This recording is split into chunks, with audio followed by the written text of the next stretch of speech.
આ યુટ્યુબર બધા એની ભાઈ જે કરતા હતા ટાકા ઉપર ચડીને વિડીયો ઉતારતા બધા એ અમેઝિંગ વાળા કોકે ઉડાડ્યો હતો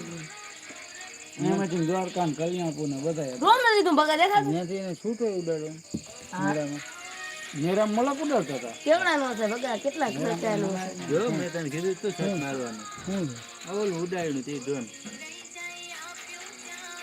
એના ભાવે પણ ડ્રોન જેવડો જાય હા એની ઘરવાળી બેન છે આ બધું હતું જોઈને કેવા ઓલું પહેરવાનું બાકાજી જીવાનું ત્રણ બેક્ટેરિયા આવે નાનકડું છે ત્યાં હા યાદ હતું અહીંયા ઉડાડ્યું એ જ હતું આ. યાદ છે જા એ ઉડા પકડીને જાય ઊંધું કરી નાખ્યું છું માથે ડેન્સર હે એ જે આમ પાછું આવ્યું ને રિટર્ન એટલે આમ પકડીને તરત આમ કરી નાખ્યું બંધ થઈ જાય તરત બંધ થઈ જાય સમજો આ ડ્રોન હે એમની મતો આમ જતો આમ ઉપરથી પકડીને આમ કરી નાખ્યું તરત જ આમ ઝાટકે કરી નાખે એ હે ને એના સેન્સર